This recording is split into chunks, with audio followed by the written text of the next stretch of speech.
I'm speaking today on behalf of Gila Lyon.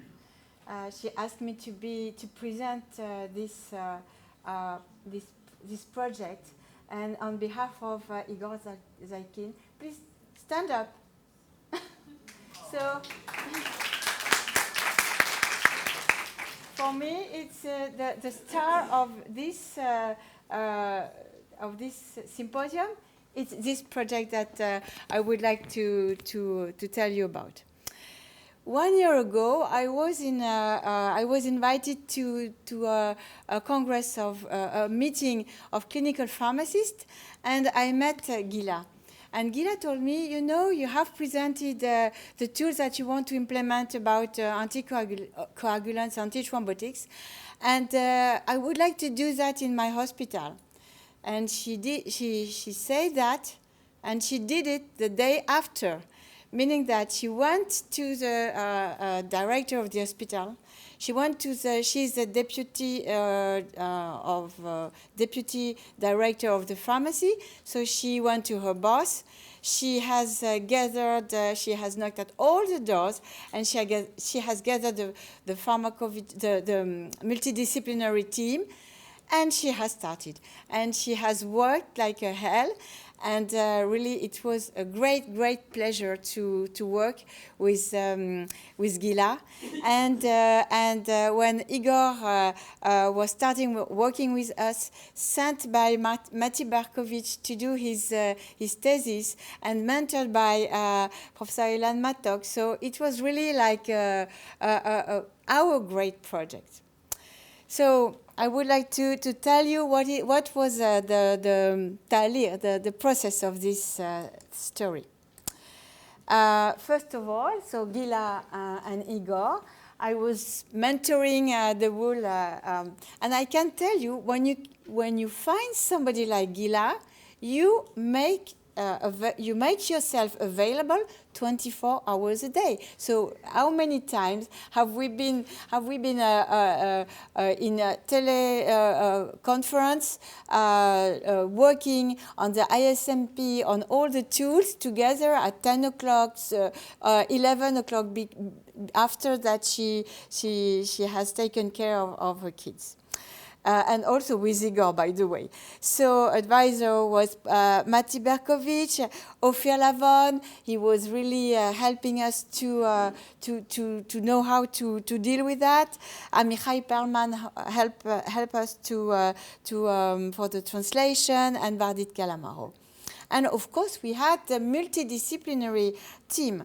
We have Edna Bar-Ratson, she's a quality advisor, and Ronan Lipster, he was the physician, and Verat Tabar. So this was the core team, and all these people, and you can see that it's really multidisciplinary: cardiology, orthopedic, gynecologic, nurse, and laboratory. So a real multidisciplinary team. And of course, we were always talking with Ron and asking if we can translate that in Hebrew, and what we can do and what we should do. So thank you very much, Ron. So who are our partners in this project? Of course, we are doing that under the umbrella of ISOP International, but we have a great partnership with ISMP. We have a great partnership with the School of Pharmacy in the Hebrew University of Jerusalem, the Clinical Pharmacist Association and the Pharmacist Association, and EV-Drug. I will tell you a few words about EV-Drug. So, of course, we have started with the anticoagulant, as I told you, because at least this is one thing that we don't have to prove to all the physicians and the pharmacists, that yes, antithrombotics, anticoagulants, it's dangerous. And we know that it's really where we have the most number of fatal medication errors. So what were the project tools? So ISMP medication safety self-assessment for antithrombotic was really the core tool that we have used. And it was translated into Hebrew by Gila, by Amichai Perman and Igor. So it's available for all of you who wants to have this tool. You just have to ask. We have used, of course, the EU good pharmacovigilance practices about risk management that were, of course, the core of our training.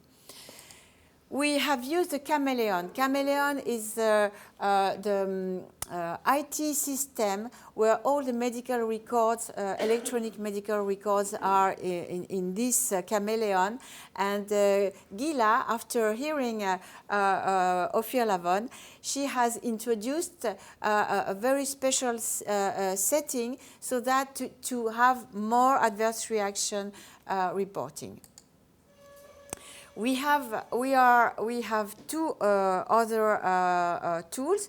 First one is My e-report, which is a mobile application to report adverse reaction.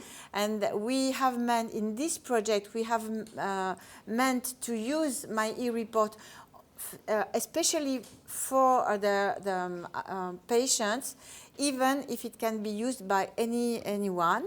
And this has been translated into Hebrew, and it was quite difficult. And the company who is dealing with My e-report has worked very, very hard on that. And there is a representative of EV Drug, and they have been really great. And then we have used the BMedWise talk before you take. How do we want to educate the patient? So we have started working on that. I have shown that yesterday to you. And this is something that we have started to do, but are not still implemented. What is in green is implemented. What is in orange is still under implementation. So the project work plan was the following. We started in July last year, and time to have the first, to set up the multidisciplinary team, and it's quite demanding and quite challenging, and to start to run the implementation of the ISMP, because we have 115 question, and it's not a question that just you put a V and that's all. You have to go to all the departments to ask question. Then we had eventually in February the self-assessment core results, and in February we were able to have the FMEAs, failure mode event analysis, and then to prioritize and write our CAPA. Now the CAPA is under implementation. We hope that it will be finalized by July or August this year. And that, of course, it's something that we want to present here. Perhaps it will be presented in Bogota in October in the ISOP International meeting.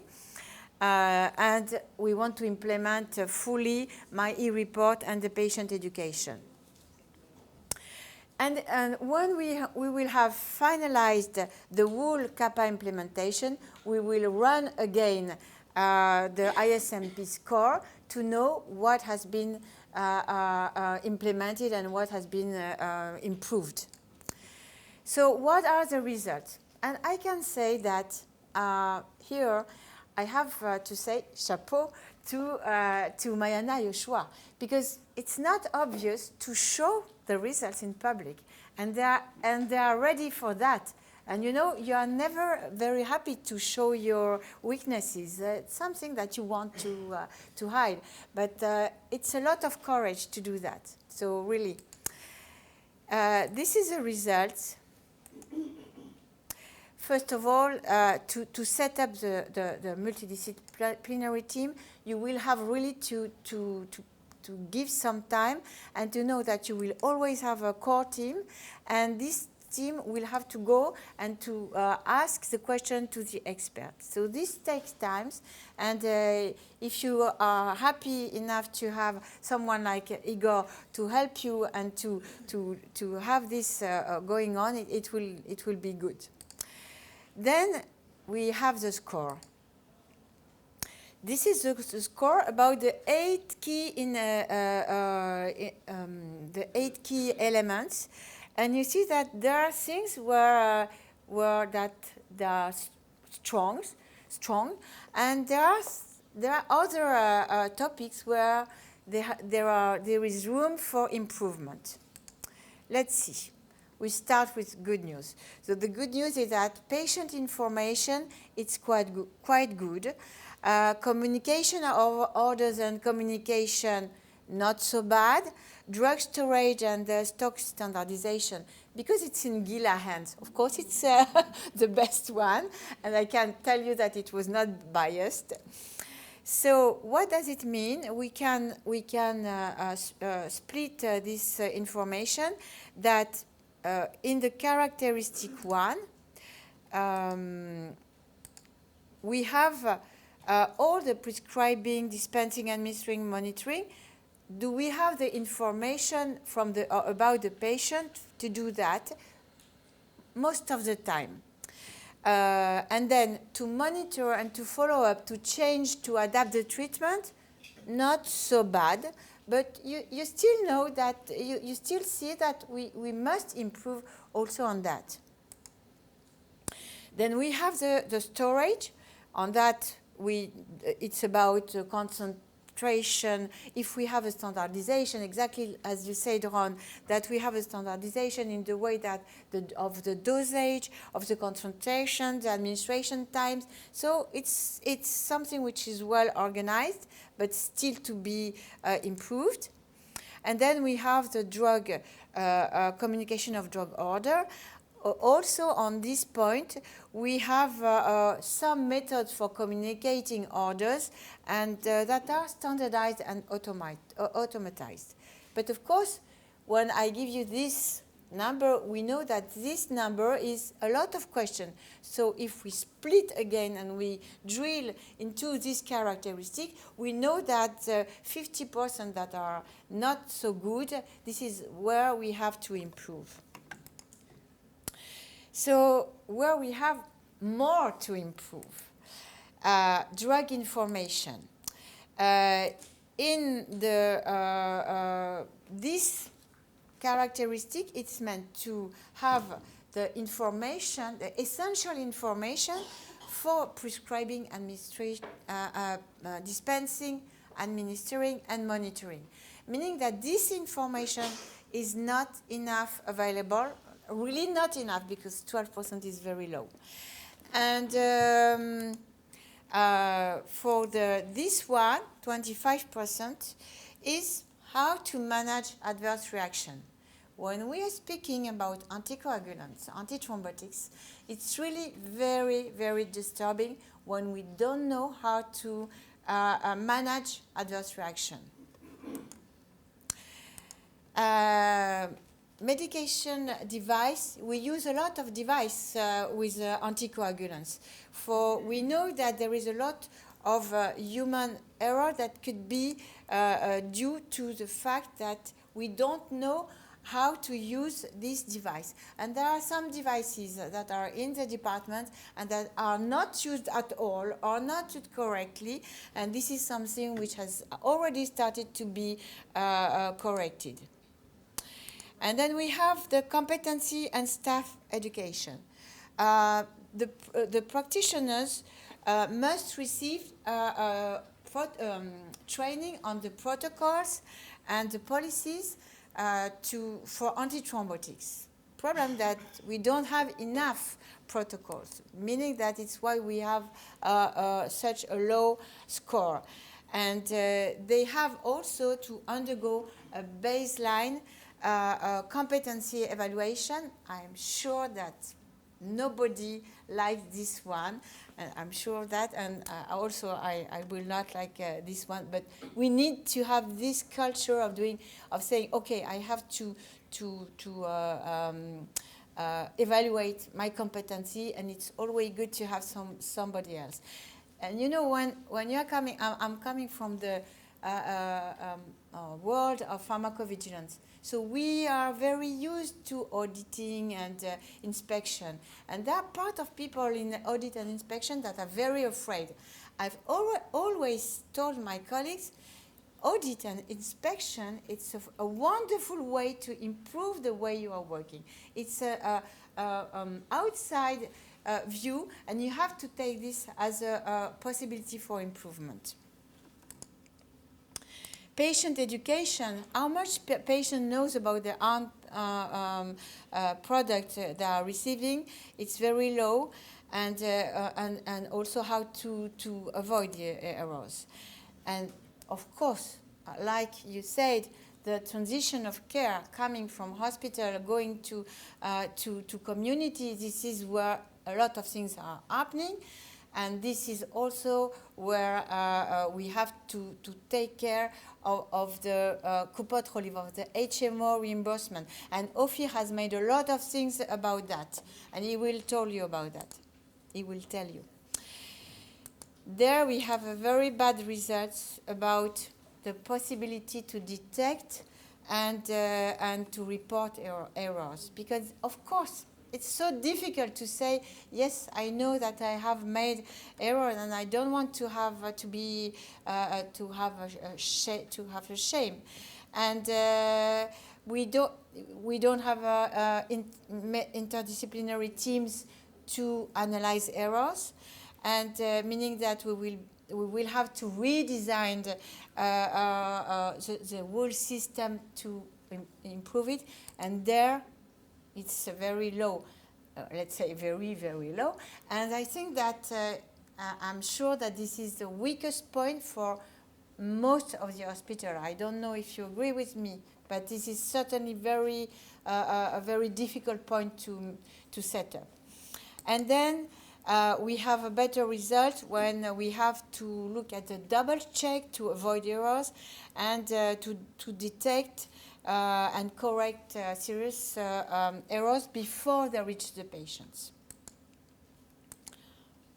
So after that, we have made FMEA.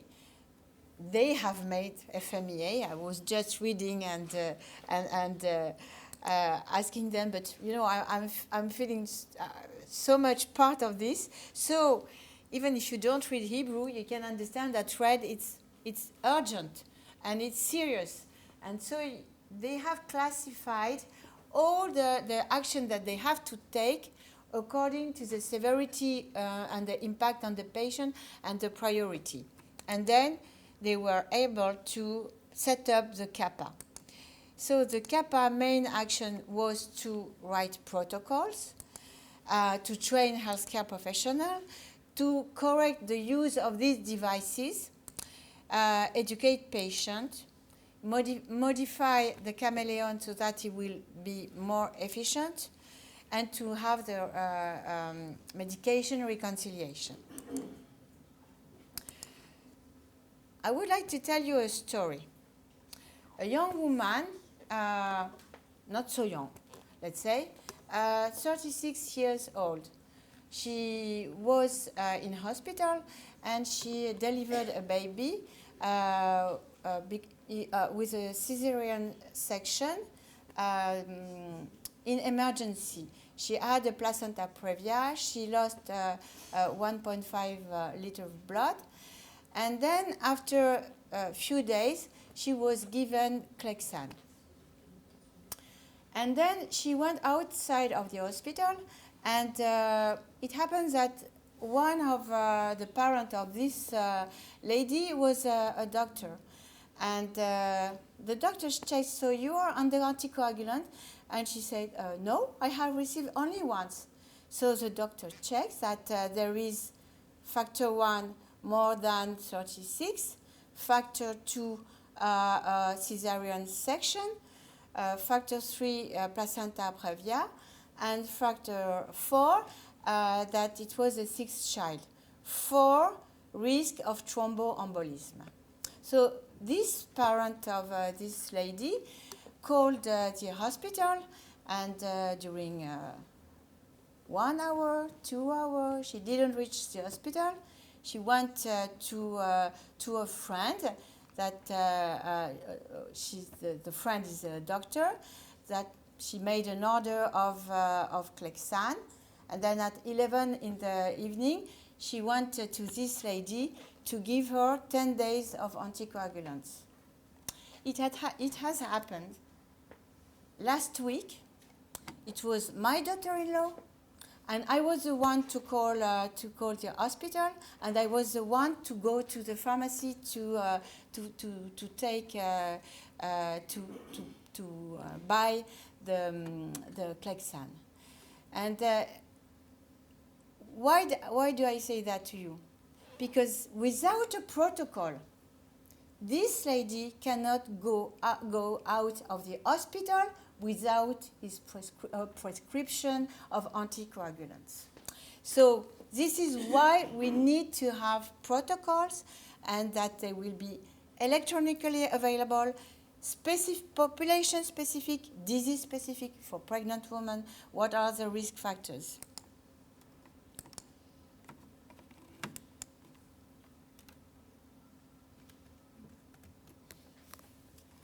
They are not? Okay. Then we will have to train the healthcare professional that they will use this protocol, because if it's in a cupboard, it's not interesting. So the idea is to screen, to have a real screening of all the data of the patients before the prescription, and to have all the documentation of what the physician has made as a decision for this patient. Then we have to do the patient education, and especially to speak about heparin-induced thrombopenia and the first symptoms of thromboembolism or hemorrhage, to have the chameleon modification which has started, and to have the medication reconciliation. What we need now to implement is the adverse reaction reporting campaign. We want the healthcare professional to report on chameleon. This was the choice of Maya Yoshua to do it by chameleon, but and to use my e-report for the patient. My e-report, it's available for free on all. It's a mobile application. Then we want to advocate to the patient to use this to report adverse reaction. It has been fully translated into Hebrew. It's in several languages, so that the reporting, it's very quick. It's 5 minutes. You receive your adverse reaction. And then we want to implement the talk before you take. So we have started to make a flyer, and we will do posters. So what are our final objectives?